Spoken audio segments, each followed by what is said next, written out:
The filing cabinet.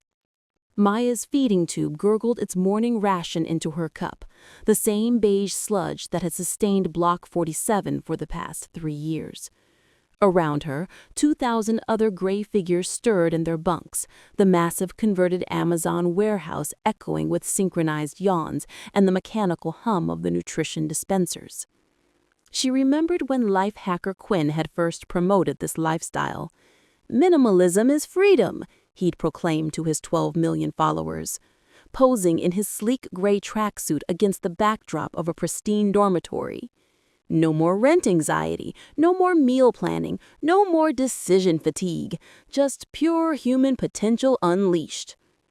The irony wasn't lost on Maya that Quinn now lived in a penthouse overlooking the very blocks he'd helped fill.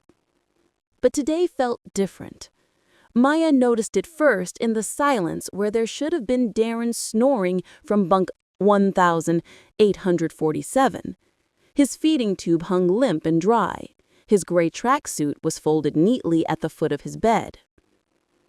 "Processing," said the cheerful AI voice when Maya approached the inquiry terminal.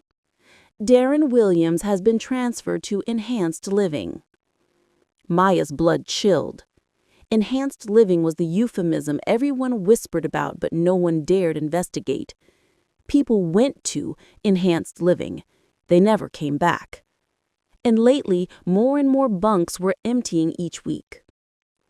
That night, Maya lay awake listening to the building's heartbeat, the ventilation systems, the feeding mechanisms, the soft blue glow of monitoring sensors. She'd grown up thinking this place was a cocoon, a safe haven in an automated world. Now it felt like what it truly was, a storage facility. At 3 a.m., she heard them. Soft footsteps, the gentle whir of hover gurneys. Maya cracked open her eyes to see figures in white hazmat suits moving through the aisles, checking tablets, making marks. One stopped at bunk 2156. Mrs. Chin, the former librarian who'd been coughing lately. "Sub-optimal biometrics," one whispered. "Flag for enhanced processing." Maya's blood chilled. As she realized the truth, they weren't being housed, they were being stored. And when storage units became damaged or inefficient, they got upgraded. The next morning, Mrs. Chin's bunk was empty. Maya began to notice things she'd ignored before. The cameras weren't just monitoring for security, they were scanning, measuring, analyzing. The daily wellness checks weren't about health. They were inventory assessments. The nutrition tubes weren't just feeding them. They were medicating them, keeping them docile, compliant. And the productivity metrics displayed on every screen weren't motivational. They were utilization rates. That evening, Maya did something she hadn't done in years. She approached another person, Sarah, bunk 1203, who'd been a teacher before the algorithms made education more efficient. "Have you noticed the pattern?" Maya whispered. Sarah's eyes widened with recognition and terror. She'd noticed too. They all had deep down.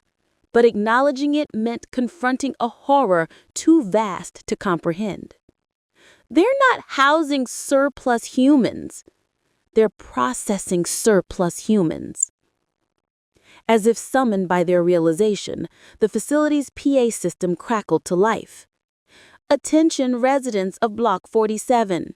Due to optimization requirements, we will be implementing enhanced living protocols for all residents showing declining productivity metrics. Please remain calm during the transition process. Remember, your comfort and efficiency remain our top priority." Maya looked around the massive warehouse.